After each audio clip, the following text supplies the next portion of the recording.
60 done. Time for 100 now. Let's see.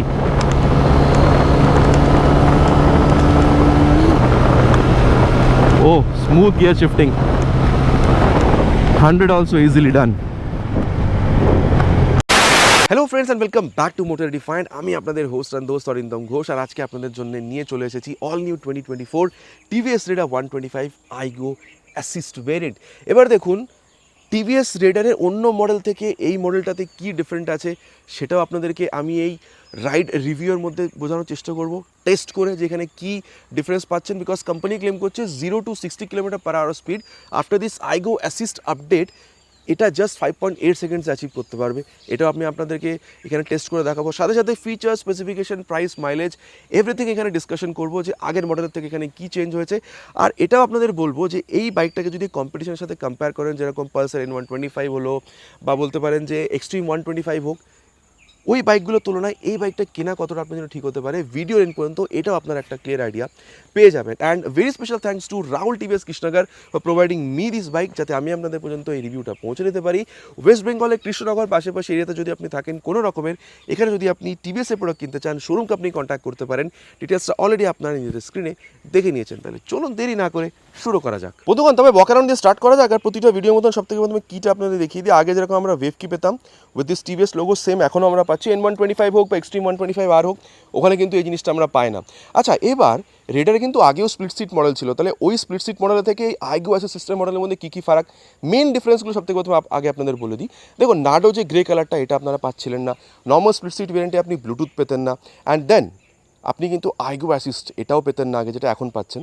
এবার দেখুন, ব্লুটুথে যদি আপনি যান তাহলে কিন্তু আবার 1,28,000 টাকা আগে পে করতে হতো। সো ব্লুটুথ এখন এই মডেলটাতেই পেয়ে গেছে না। প্লাস এই আইগো অ্যাসিস্ট সিস্টেমটা কি আগে চালানোটা আমি আপনাদেরকে বলবো। এবার দেখুন, যেহেতু কালারটা কোম্পানি নাডো গ্রে কালার বলছে, সব থেকে প্রথমে কালারটা যেহেতু মেন অ্যাট্রাকশন, ওটা আপনাদেরকে একবার 360 ভিউ দিয়ে দিই। তার আগে বলে দিই, যেরকম আমরা 164V 2Bতে দেখেছিলাম স্পোর্টিয়ার লুকের জন্য রেড কালারের হুইল, এখানেও আপনি দেখতে পাচ্ছেন। এরপরে এখানে দেখুন, এই যে কালারটা আমি বলতে পারি ওই গ্রেইশ ব্লু কালার, অনেকটা ওই রকম ফুল মানে ফিল বলতে পারেন, মানে পুরোপুরি গ্রে নয়, আবার হালকা ওই ব্লু কালারটাও মাঝে মাঝে আপনার ফিল হতে পারে।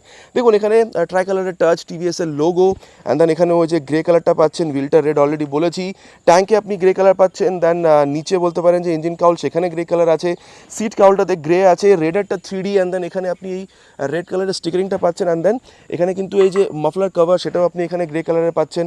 আগেইন হুইলটা এখানে রেড পাচ্ছেন। আর তারপরে যেরকম আপনি এখানে রাইট সাইডটা দেখেছেন, লেফটেও কিন্তু মোটামুটি জিনিসটা সেম আছে। আচ্ছা, এবার দেখুন আপনাদেরকে আমি এখানে কালারটা তো বলে দিলাম কী কী আছে, কিন্তু আপনি যদি প্রাইস দেখেন, আগে যে নর্মাল স্প্লিট সিট ভেরিয়েন্ট ছিল, ঠিক আছে, ওটার প্রাইস আপনি মোটামুটি পে করতেন 1,18,700 মতন, আর এখন আপনি পে করছেন 1,19,000 মতন অ্যাপ্রক্সিমেট। হ্যাঁ, এক্স্যাক্ট প্রাইসটা আপনাদেরকে আমি অলরেডি স্ক্রিনে শো করে দিয়েছি। এবার দেখুন মোটামুটি 300-350 টাকার গ্যাপ এখানে এসছে। সো যে জিনিসগুলো বললাম, কালার চেঞ্জ হয়েছে, ব্লুটুথ অ্যান্ড দেন আইগো সিস্টেমের হিসাবে আপনার কি মনে হচ্ছে এই যে 300 টাকা 350 টাকা বেশি পে করছেন, এটা কি জাস্টিফাইড? নিচে প্লিজ কমেন্ট করে জানাতে কিন্তু ভুলবেন না। আর এরপরে চলুন দেখা যাক যে কী কী আছে, তারপর আমরা রাইড রিভিউতে যাবো। সবথেকে প্রথমে কিটা যে অন করছেন, এখানে যে ডিআরএল দেখতে পাচ্ছেন, দেন সেম আগের মতন এখানে নন ফ্লেক্সিবল বাল্ব ইন্ডিকেটারটাও আপনারা দেখতে পাচ্ছেন। আর যেই আপনি এখানে ইগনিশনটাকে অন করছেন, high beam low beam pass লাইটটা আপনি এখানে অপারেট করতে পারছেন। এই যে high beam, low beam and then pass light. এবার এখনও কিন্তু আপনি এখানে কি সুইচটা পাচ্ছেন না, সো এখানে কিন্তু আপনাকে ডিরেক্টলি অফ করতে হচ্ছে। আর তারপরে আগের মতন সেম এখনও 31mm এর telescopic folk with 80/100 section of tyre with 17 inches of alloy wheel, এটাও সেম। অ্যান্ড দেন আগের মতন এখনও এসবিটি আছে, সিঙ্ক্রোনাইজ ব্রেকিং টেকনোলজি। রিয়ার ব্রেকটা যখন আপনি অ্যাপ্লাই করছেন, তখন কিন্তু ফ্রন্ট ব্রেকটা অনেকটা অ্যাপ্লাই হচ্ছে, সো দ্যাট ব্রেকিংটাকে যেন আরও ভালো করা যায়। আর তারপরে আগের মতন এখনও কিন্তু বলতে পারেন যে এই 240mm এর এই যে পেট্রোল ডিস্ক ব্রেক, এটা আছে। এই পেট্রোল ডিজাইনের জন্য বলতে পারেন ব্রেকিংয়ের টাইমে হিটটাকে ডিসিপেট করে ব্রেকিংটা আরও ভালো করতে এটা হেল্প করে। এবার দেখুন N125 এর সাথে সাসপেনশন হোক, টায়ার বাস ব্রেক কমপ্লিটলি সিমিলার মনে হবে, কিন্তু হ্যাঁ এক্সট্রিমে আবার একটু বেটার হয়। এবার দেখুন এলো কিন্তু স্পেসিফিকেশন অ্যান্ড পুরোপুরি বলতে পারেন ওই বুকিশ টাইপ অফ থিং, কিন্তু চালানোর টাইমে কীরকম এটা আপনাদেরকে আমি আগে রাইড করার টাইমে বোঝাবো। এবার দেখুন এখানে কিন্তু আমি এই বলতে পারেন ক্র্যাশ গার্ডটা পাচ্ছি। ভগবান না করে যদি কোনোদিন গাড়িটা সাইড ওয়াইজ পড়ে যায়, তাহলে কিন্তু আবার এই স্ক্র্যাচেস বা ডেন্টের পসিবিলিটিটা অনেকটা কমে যাচ্ছে। আর তারপরে আপনি যদি এখানে ইঞ্জিন দেখেন, এটা কিন্তু মোটামুটি সেমই আছে, এরকম আগে পেতেন 124.8cc single cylinder air oil cool ফিলিটেড ইঞ্জিন। এবার অয়েল কুলিংয়ের জন্য হালকা এখানে ফিন্সগুলো আপনি পাচ্ছেন। আচ্ছা, এবার পাওয়ার ফিগারটা যদি দেখেন 11.2 PS সেম, কিন্তু যদি টর্কটা দেখেন এর অন্যান্য মডেলের থেকে কিন্তু এখানে টর্ক আপনি মোটামুটি 0.5 0.55 নিউটন মিটার বেশি পাবেন, 11.75 নিউটন মিটার টর্ক আপনারা এখানে পেয়ে যাবেন। এরপরে কোম্পানি এখানে ক্লেম করছে with this I go assist system এখানে আপনি 0 to 60 জাস্ট 5.8 সেকেন্ডসে আপনি এখানে রিচ করতে পারবেন। আগে যখন এক্সট্রিম 125R বেরিয়েছিল কোম্পানি ক্লেম করেছিল যে 5.9 সেকেন্ডসে রিচ করতে পারবেন, আর এখন যখন N125 বেরিয়েছে কোম্পানি এগেন ক্লেম করছে 0 to 60 kilometre per hour speed সেগমেন্টে ফাস্টেস্ট অ্যাচিভ করতে পারবে। সো এটাকে কিন্তু টেস্ট করে আগে দেখবো অ্যাক্সেলারেশন টাইমে যে এইটার মানে after this I go assist system update কতটা ভালো অ্যাক্সেলারেশন রেসপন্সটা আপনি পাচ্ছেন। অ্যান্ড দেন ইঞ্জিন কাউটা যদি দেখেন ফাইবারের আর কোয়ালিটি যথেষ্ট ভালো। আর তারপরে আপনি যদি এখানে এই বলতে পারেন ফুটরেস বা যদি ব্রেক লিভারের কোয়ালিটি দেখেন এটাও আপনি যথেষ্ট ভালো পাচ্ছেন। আর তারপরে চলুন যে এক্সস্ট সাউন্ড ওটাও আপনাদের শুনিয়ে দিই।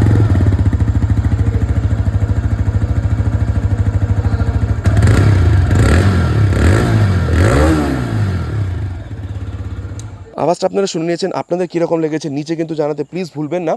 আর আগের মতন এখনও বলতে পারেন সেম ওই এলইডি টেল ল্যাম্প, আর এখানে কি স্লটটা দেখতে পাচ্ছেন, কিটা যদি খোলেন এই যে রিয়ার সিটটা আছে এর নিচে হালকা একটা স্পেস পাচ্ছেন। 125cc সেগমেন্টে কিন্তু হালকা স্পেস এই বাইকটাতে আপনারা পান, অন্য কোনো বাইকে কিন্তু নেই। আর তারপরে ফ্রন্টের মতন সেম বলতে পারেন এই যে নন ফ্লেক্সিবল বাল্বটার ইন্ডিকেটার, নাম্বার প্লেট লাগানোর জায়গা, রিফ্লেক্টার আপনি এখানে এই তিনটে সাইডেই পাচ্ছেন। আর দেন উপরে কিন্তু আবার একটা লাইট জ্বলছে নাম্বার প্লেটটাকে ইলুমিনেট করার জন্য। আর কাদা মাটির ছেড়ানো থেকে বাঁচানোর জন্য এখানে বলতে পারেন এই যে এখানে মাডগার্ডটা পাচ্ছেন, বলতে পারেন টেল টায়ার, এটাও যথেষ্ট ভালো আপনি পাবেন। আর তারপর টায়ারটা যদি দেখেন 100/90 সেকশনের tyre with 17 inches of alloy wheel, 130 mm of drum brake and then 5 step adjustable monoshock suspension. এবার দেখুন N125 এর যদি বেস মডেল দেখেন টায়ার ব্রেক সাসপেনশন সেম, কিন্তু ওখানে যদি আবার টপ মডেল ব্লুটুথে যান তাহলে 10 mm ওখানে বেশি আছে। অ্যান্ড দেন যদি আপনি ওই যে এক্সট্রিম দাঁড়িয়ে আছে এক্সট্রিমের মডেলে যদি যান এখানে 100 mm, ওখানে আবার 120 mm আছে। ঠিক আছে, সো এবার কতটা কি ভালো স্টেবিলিটি আগে চালানোর টাইমে দেখবো। কিন্তু হ্যাঁ রেডার হোক বা এক্সট্রিম হোক বা N125 হোক, তিনটে বাইকে কিন্তু বলতে পারেন ব্রেক বা সাসপেনশন দুটোই সেম। বলতে পারেন যে তিনটে বাইকে এই দুটো জিনিস কিন্তু একদমই সেম। আচ্ছা, যখন আপনি লেফট সাইডে আসছেন এই যে বলতে পারেন যে লেডিস ফুটরেস বা সারি গার্ড এটা আপনারা পাচ্ছেন, open chain system, main stand, side changing cut off sensor with 5-speed gear box এটাও আপনারা পাচ্ছেন। অ্যান্ড দেন সিটটা যদি এখানে দেখেন স্প্লিট সিট আগের মতন এখনও একদমই সেম। এবার দেখুন মোটামুটি 5'4" পর্যন্ত যদি আপনার হাইট হয়ে থাকে আমার মনে হয় না বাইকটাকে ম্যানেজ করতে খুব একটা প্রবলেম হয়, বিকজ হাইট যদি দেখেন সিট হাইট মোটামুটি 780 mm আছে। এবার কুশনিংটা কীরকম আগে চালানোর টাইমে বলবো। গ্র্যাব হ্যান্ডেল এখনও মোটামুটি আগের মতনই আপনি পাচ্ছেন। ট্যাঙ্ক এখানে দেখুন প্লাস্টিকের, কিন্তু নিচে এটা ট্যাঙ্ক গার্ড বলতে পারেন, নিচে যেটা ট্যাঙ্ক আছে অ্যাকচুয়াল ওটা মেটালিক। আর দেন মোটামুটি 10 লিটারের ট্যাঙ্ক আপনি পাচ্ছেন, মাইলেজ ওই 50-55 পর্যন্ত আপনি এক্সপেক্ট করতে পারেন। আর তারপরে এখানে দেখতে পাচ্ছেন E20 স্টিকারিং আছে, সো ক্লিয়ারলি বলছে ইঞ্জিনটাকে আপনি ফ্লেক্সিবল দিয়েও রান করাতে পারবেন। আর তারপরে গ্রাউন্ড ক্লিয়ারেন্স যদি দেখেন 180 mm, ইনফ্যাক্ট এক্সট্রিমেও তাই, কিন্তু N125 সব থেকে বেশি 198 mm। এবার ওয়েট যদি দেখেন এক্সট্রিম হোক বা বলতে পারেন N125 তার থেকে কিন্তু এখানে কম, এখানে 123, বলতে পারেন N125 125, আবার এক্সট্রিমে তো অনেকটাই বেশি 136। সো এটাও কিন্তু অনেকটা হেল্প করবে, বিকজ এখানে কিন্তু ওয়েটটা কমে গেছে, টর্কটা কোম্পানি বাড়িয়ে দিয়েছে। মানে যদি আপনি এটাকে এক্সট্রিম বা কম্পেয়ার করেন উইথ N125 টর্কটা বেশি, কিন্তু ওয়েটটা কিন্তু আবার ওই দুটো বাইকের থেকে কম, এটাও হেল্প করবে অ্যাক্সেলারেশন টাইম এটাকে বেটার অ্যাক্সেলারেট করার জন্য। এবার কীরকম কী হচ্ছে না হচ্ছে এটা আগে চালানোর টাইমে বলবো আপনাদেরকে। হ্যান্ডেল বারটা যদি দেখেন একদমই সেম, কোনো এখানে চেঞ্জ হয়নি। পাঁচ লাইটের switch, high beam, low beam, Bluetooth enable meter console, toggle করার জন্য বলতে পারেন আই বাটন আছে। And then voice assist system আপনারা এখানে পাবেন, টাচ সিগন্যালস ঠিকঠাক, খুব বেশি লাউড বলবো না। ইকো অ্যান্ড পাওয়ার এখানে দুটো মোড আপনারা পাবেন, ইকো মোডে বেশি মাইলেজ, পাওয়ার মোডে বেটার অ্যাক্সেলারেশন আপনারা পাবেন। আর নিচে হচ্ছে ইঞ্জিন অন করা সুইচ, অলরেডি এক্সস্ট সাউন্ড আপনাদের শুনিয়েছি। আর এখানে আপনারা এই যে মোবাইল চার্জিং পোর্টটাও পাচ্ছেন। অ্যান্ড দেন যদি আপনি এখানে মিটার কনসোলে দেখেন আগের মতনই বলতে পারেন শেপের মিটার কনসোলটা রাখা হয়েছে, কিন্তু ভেতরে জিনিসপত্রগুলোকে এখানে চেঞ্জ করা দেওয়া হয়েছে। এই যে একবার দেখুন, এই যে অন করছেন পুরো এখানে একটা বলতে পারেন সোয়াইপ নিচ্ছে। অ্যান্ড দেন যদি আপনি এখানে এই স্মার্ট কানেক্ট অ্যাপটাকে মোবাইলে ডাউনলোড ইনস্টল করে থ্রু ব্লুটুথ যদি এটার সাথে কানেক্ট করেন তাহলে টার্ন বাটন ন্যাভিগেশনটা এখানে ইউজ করতে পারবেন। কল SMS আলারটা অলরেডি দেখেছেন, এখানে স্টার্টিংয়ের টাইমে আপনাদেরকে দেখিয়েছে। সো ওই জিনিসগুলো এখানে পাচ্ছেন। দেন এখানে দেখুন টাইম আছে, দেন ট্রিপ দেখাচ্ছে, মোডের বাটনটা ইউজ করলে দেখুন trip B, distance to empty, average fuel economy, এই জিনিসগুলো দেখাচ্ছে উইথ ওডোমিটার। দেন এখানে ট্যাকোমিটার আছে, গিয়ার পজিশন সেন্সার, স্পিডোমিটার আছে, কোন মোডে বাইকটা আছে, ইকো না স্পোর্ট সেটাও আপনারা এখানে দেখতে পাবেন। এই যে চেঞ্জ হয়ে গেলে দেখুন নিউট্রাল পজিশন সেন্সারটাও এখানে আছে। অ্যান্ড দেন এখানে fuel gauge sensor, and then বলতে পারেন আইগোসিস সিস্টেমটা ওটাও আপনাদেরকে এখানে শো হয়ে যাবে। এবার দেখুন মিরারটা কত ভালো রিয়ার ভিউ দিচ্ছে, এটা কিন্তু আগে আমরা চালানোর টাইমে দেখবো। চলুন তাহলে টাইম ওয়েস্ট না করে এবার এটার রাইডে যাওয়া যাক। বন্ধুগণ এবার রাইড রিভিউটা স্টার্ট করা যাক of this all new 2024 Raider 125 বলতে পারেন আইগো ভেরিয়েন্ট। দেখুন সিটে যখন বসছেন মোটামুটি 5'4" পর্যন্ত হাইট ইজ এনাফ। পাটা আমরা দেখতে পাচ্ছেন রিয়ার ফিটেড ফুটপেগে। এখানে রেস্ট করছে। অ্যান্ড দেন হালকা কিন্তু একটু ঝুঁকতে হচ্ছে এখানে। আর তারপরে বলতে পারেন যে আপনি যে বসছেন সিটটা কিন্তু comfortable, not soft, not hard, and spacious for both rider and pillion. অ্যান্ড পিলিয়নের জন্য ধরে বসার জন্য একটা গ্র্যাব হ্যান্ডেলও আছেন বলতে পারেন, ঠিক আছে। সো এটা একটা ব্যাপার ছিল। এবার চলুন দেরি না করে স্টার্ট করা যাক। আর আমি এটাকে এখানে পাওয়ার মোডে শিফট করে দিই। চলুন তবে ফার্স্ট গিয়ারটা দিয়ে দিয়েছি। আর এখানে এই যে বুস্টটা দেখাচ্ছে দেখুন, বুস্ট মোড, ঠিক আছে। এই যে হালকা ছটালে এই যে ব্যাপারটা আছে না, এই দেখুন এই যে ব্যাপারটা, থার্ড গিয়ারেও দেখুন কত সুন্দর টানছে। সো এই যে ব্যাপারটা আছে এটা কিন্তু ডেফিনেটলি আপনার ফিল হবে। দেখুন এমন কিছু হেলে নেবেন কিন্তু ডিফারেন্স নেই এর অন্য মডেলগুলোর থেকে এই মডেলে, because of this 0.55 newton metre of torque যেটা আপনি এখানে বেশি পাচ্ছেন। কিন্তু যদি আপনি টেস্ট করে দেখতে চান তাহলে আমার মনে হয় কিন্তু আপনি বুঝতে পারবেন যে হ্যাঁ একটু কিন্তু বেটার রেসপন্স কিন্তু পাচ্ছেন অন্য মডেলগুলোর থেকে এখানে, যখন আপনি এই যে সাডেন যখন আপনি থ্রটলটা দিচ্ছেন। মানে ধরুন আপনি কুইক ওভারটেক করতে যাচ্ছেন সিটি রাইডে, এটা আপনাকে হেল্প করবে, ঠিক আছে। আর এটা কিন্তু পাওয়ার মোড হোক বা ইকো মোড, দুটো মোডেই কিন্তু এটা কাজ করবে। সো এটা নিয়ে আপনার কোনো কনফিউশন থাকা উচিত না যে কোন মোডে দিয়ে চালালে হবে। দুটো মোডে আপনার এখানে যে পাওয়ার বা বুস্ট যে ব্যাপারটা ওটা কিন্তু আপনি পাচ্ছেন। আচ্ছা এবার দেখুন বুস্ট আছে, সো এখানে এই ব্যাপারটা এখানে শো হচ্ছে, ইন্ডিকেশন দিচ্ছে। আর তারপরে দেখুন ক্লাচটা is on the mid side, না সফট না হার্ড। আর গিয়ার শিফটিং যখন দেখছেন হালকা কিন্তু একটা এফর্ট দিতে হচ্ছে, স্মুথ আছে কিন্তু হ্যাঁ এফর্টের সাথে বলতে পারেন আপ বা ডাউন শিফট ওটা আপনি পাচ্ছেন। আচ্ছা এবার দেখুন এত কিছু কথা হচ্ছে ইঞ্জিন, এই অ্যাক্সেলারেশন বা বলতে পারেন ক্লাচ থ্রটলের ব্যাপারে। চলুন তাহলে এবার এর যে পারফরমেন্স টেস্ট বা বলতে পারেন অ্যাক্সেলারেশন টেস্ট ওটা করি, দেন এটার পারফরমেন্সের ব্যাপারে আগে আমরা কথা বলবো। Will start with 3 horns, already shifted to power mode.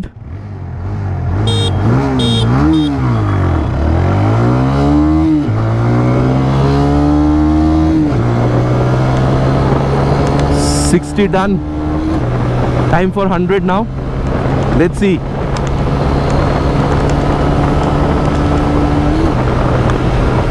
Oh, smooth gear shifting. 100 also easily done. আর বন্ধুগণ এবার আপনাদেরকে আমি বলি ব্যাপারটা, দেখুন বুস্ট মোডের জন্য মোটামুটি বলতে পারেন যেরকম আগেই বলেছি ইনিশিয়াল ফিল্টার টাইমে, যে হালকা কিন্তু একটা বুঝতে পারছেন যে বেটার অ্যাক্সেলারেশন আপনি পাচ্ছেন, কিন্তু এমন কিছু ডিফারেন্স নেই আদার ভেরিয়েন্টসগুলোর থেকে এখানে আগে যেটা আপনি পাচ্ছিলেন। আর তারপরে ভাইব্রেশন যদি দেখেন 80-85 পরে কিন্তু আপনি এখানে হালকা পাতলা বুঝতে পারছেন। আর স্টেবিলিটিতে অ্যাজ সাচ কিন্তু কোনো প্রবলেম আছে বলে আমি এখানে বলবো না। আর কিন্তু হ্যাঁ যদি আপনি এখানে মাইলেজ দেখেন মোটামুটি 50-55 পর্যন্ত কিন্তু আপনি এখানে এক্সপেক্ট করতে পারেন। আর বন্ধুগণ ধরুন আপনারা এরকম ট্রাফিকে আছেন, ঠিক আছে, গাড়িটা ধরুন আপনি এখানে নিউট্রালে রেখেছেন, আর যদি আপনি এখানে ইকো মোডে এটাকে সুইচ করে থাকেন, এবার দেখুন এখানে যে আইগো অ্যাসিস্ট যে সিস্টেমটা ওটা আপনাদের দেখিয়েছি বুস্ট মোড। এবার দেখুন ওই বুস্ট মোডের সাথে এখানে ইন্টেলিগো যেটা আগে পেতাম সেটাও কিন্তু এখানে অ্যাক্টিভেট হবে। কী করে হবে সেটা দেখুন, 5-10 সেকেন্ডের মধ্যে যদি গাড়িটা এখানে দাঁড়িয়ে থাকে, এই দেখুন এটা এবার দেখুন ব্লিঙ্ক করছে, এবার দেখুন গাড়িটা বন্ধ হয়ে যাবে। এই যে গাড়িটা দেখুন বন্ধ হয়ে গেছে। মানে কি আপনি যদি ট্রাফিকে দাঁড়িয়ে থাকেন 5-10 সেকেন্ড পরে কিন্তু আপনার ইঞ্জিনটা শাটডাউন হয়ে যাবে যদি এটা ইকো মোডে থাকে, সো দ্যাট মাইলেজটা যেন এখানে মেনটেন করা যায়, মাইলেজ যেন কোনো প্রবলেম না হয়, ঠিক আছে। এবার আগেন যদি চালু করতে হয় কী করতে হবে, এই যে থ্রটলটাকে এরকম করে ধরে যে ছেড়ে দেবেন, দেখুন গাড়িটা কিন্তু এখানে স্টার্ট হয়ে গেছে। আচ্ছা এখানে একটু প্রবলেম হলো, এই যে ধরে আপনি এখানে যে ছেড়ে দিলেন থ্রটলটাকে, এটা আপনি আপ স্টার্ট হয়ে গেলো। সো মাইলেজ মেনটেন করার জন্য এই জিনিসটা আছে, ঠিক আছে। এবার আপনাদের কীরকম লাগলো নিচে প্লিজ কমেন্ট করে কিন্তু জানাতে ভুলবেন না। আর বন্ধুগণ এবার হচ্ছে এটার ব্রেকটা টেস্ট করার পালা। সবথেকে প্রথমে এটার যে ফ্রন্ট ব্রেক ওটাকে টেস্ট করবো, মোটামুটি নিয়ে যাবো 55 থেকে 60-তে, অ্যান্ড ইয়েস 59-এ ফ্রন্ট ব্রেক। পেছনে কেউ ছিল না দেখেই ব্রেকটা করেছি। আর দেখুন আমি বলবো আগের থেকে এখন এমন কিন্তু কোনো রকমের কোনো ডিফারেন্স আপনি পাচ্ছেন না ব্রেকিংয়ে, কেন সেট আপ চেঞ্জ হয়নি। সো ফিলটা ওভারঅল মোটামুটি সেমই আছে। আর এবার দেখুন রিয়ার ব্রেকটা, সেটাও আপনাকে আমি টেস্ট করে দেখাই। মোটামুটি এটাকে নিয়ে যাব 55 পর্যন্ত, 60-তে চলে গেছি, তারপরে এই যে রিয়ার ব্রেক। আর দেখুন ফ্রন্ট মানে রিয়ারের সাথে সাথে ফ্রন্টে অ্যাপ্লাই হচ্ছে, সো বলতে পারেন একটু বেটার রেসপন্স। বাট হ্যাঁ ওই ওভারঅল বলতে পারেন ওই ফিডব্যাকটা প্রোগ্রেসিভ দিকেই আছে, মানে যে ব্রেক ট্যাপ করলেই পট করে দাঁড় করিয়ে দিচ্ছে ওরকম ব্যাপার না, ঠিক আছে। কিন্তু ফ্রন্ট ব্রেকটা কিন্তু আবার অনেকটা টাইট, বলতে পারেন ট্যাপ করলেই একটু দাঁড় করিয়ে দেবে পট করে, ওই ব্যাপারটা কিন্তু ফ্রন্ট ব্রেকে আছে। এবার দেখুন এবিএস তো নেই, চাকা স্লিপ করতে পারে, এখন না করলেও চাকা কিন্তু স্লিপ করতে পারে। সেটা থেকে বাঁচার জন্য কি করব, রিয়ারের সাথে সাথে ফ্রন্ট ব্রেকটাকে অ্যাপ্লাই করবো। চলুন তাহলে ওটাও আপনাকে টেস্ট করে দেখায়। মোটামুটি নিয়ে যায় 60 পর্যন্ত, and then rear with front. ও দেখুন উল্টো দিক দিয়ে লোক আসছে, ও হো হো হো। আচ্ছা এই যে ব্যাপারটা আপনাদের দেখালাম রিয়ার উইথ ফ্রন্ট, এটা করলে কিন্তু আমার মনে হয় ওভারঅল আপনি একটা কিন্তু ভালো রেসপন্স পাবেন ব্রেকিংয়ের দিক দিয়ে, ঠিক আছে। আর ওভারঅল ব্রেকিং রেসপন্স আগের থেকে এখন মোটামুটি কিন্তু আপনি কোনো চেঞ্জ বুঝতে পারবেন না। আর এবার আপনাদেরকে আমি যেটা দেখাতে চাইবো সেটা হচ্ছে এর কর্নারিং এবিলিটি, ঠিক আছে। এই যে ব্যাপারটা দেখুন, কর্নারিং অ্যাবিলিটি কিন্তু এই বাইকটা আপনি যথেষ্ট ভালো পাচ্ছেন, ঠিক আছে, এই যে আপনাদেরকে আমি এখন দেখালাম। হ্যাঁ, আর এখানে কর্নারের সাথে বলতে পারেন যে ছোটোখাটো স্পিডে যদি আপনি এখানে কর্নারিংয়ে যদি আপনার কোনো রকমের ইচ্ছা হয়ে থাকে আমার মনে হয় করতে পারেন। এমন খুব বেশি স্পিডে বলবো না, কিন্তু 125 সিসি হিসাবে ছোটোখাটো স্পিডে বলতে পারেন কর্নার আপনি করতে পারেন, খুব বেশি আপনার প্রবলেম হবে বলে আমার এখানে মনে হয় না। আচ্ছা, এবার এটা তো আপনাকে কর্নারিংয়ের ব্যাপারটা বললাম। আর দেখুন ওভারঅল সাসপেনশনের যে ব্যাপারটা না সেটা বলি, এই যে এরকম যখন নামিয়ে দিচ্ছি, দেখুন ছোটোখাটো পট হলে কিন্তু যে এমন কিছু আপনার মানে কোমরে লাগছে বা ঝটকা লাগছে ওরকম ফিল হচ্ছে না। যদিও আমি বলতে পারি ফ্রন্ট হোক বা রিয়ার দুটো কিন্তু ওই মিড সাইডে রাখা হয়েছে। এবার দেখুন অ্যাক্সেলারেশনটা আমি বলেছি যে খুব বেশি আপনার এখানে মানে ওই বলতে পারেন যে স্টেবিলিটিতে কোনো রকমের কোনো প্রবলেম ফিল হচ্ছে না, হাই স্পিড হোক বা স্ট্রেট লাইন স্টেবিলিটি হোক। কর্নারিংয়েরটা আমি বললাম ভালো রেসপন্স পাচ্ছেন। সো এই যে ব্যাপারগুলো না ওভারঅল বলতে পারেন যে এই মিড মানে ফ্রন্ট হোক বা রিয়ার সাসপেনশন রেখে যে মিড সাইডে রাখা হয়েছে এর জন্য মোটামুটি বলতে পারেন এই রেসপন্সগুলো আপনি ভালো পাচ্ছেন। কিন্তু হ্যাঁ, আপনাদের বলতে পারি যদি আপনি বেশি রকমের যদি খাড্ডাতে গাড়িটাকে ফেলেন তখন কিন্তু আপনি বুঝতে পারবেন, ঠিক আছে, because of the rear monoshock suspension. এরকম নয় যে আপনি একদম মোটা একটা গর্ততে ফেলে দিলেন তাও বুঝতে পারছেন না, এরকম কিন্তু হবে না, ঠিক আছে। মোটামুটি খাড্ডাতে যেরকম ইন্ডিয়ান পটহোলসে যদি আপনি গাড়িটাকে চালান খুব একটা প্রবলেম হবে না, যেরকম আমার আওয়াজ থেকে আপনি বুঝতে পারছেন। কিন্তু যদি বেশি রকমের গাড্ডাতে গাড়িটাকে ফেলেন তখন কিন্তু বুঝতে পারবেন যে না ভাই গাড়িটাকে এবার ঠিকঠাক করে চালাতে হবে, গাড্ডাটা বোঝা যাচ্ছে, ঠিক আছে। তো এই একটা সাসপেনশনের ব্যাপার আছে, মানে খাড্ডা হোক বা ওভারঅল বলতে পারেন কর্নারিং স্টেবিলিটি হোক বা high speed stability, straight line stability সব কিছু মোটামুটি ভালো, ঠিক আছে। আর তারপরে দেখুন ওভারঅল যদি বলি এই বাইকটাকে এরকম যখন আপনি খেলতে চাইছেন মোটামুটি 123 কিলোগ্রাম ওয়েট, আর ওয়েট কিন্তু এমন চালানোর টাইমে খুব একটা মনে হচ্ছে না। কিন্তু হ্যাঁ, at the same time stability যথেষ্ট ভালো, আপনাদেরকে অলরেডি আমি বলেছি।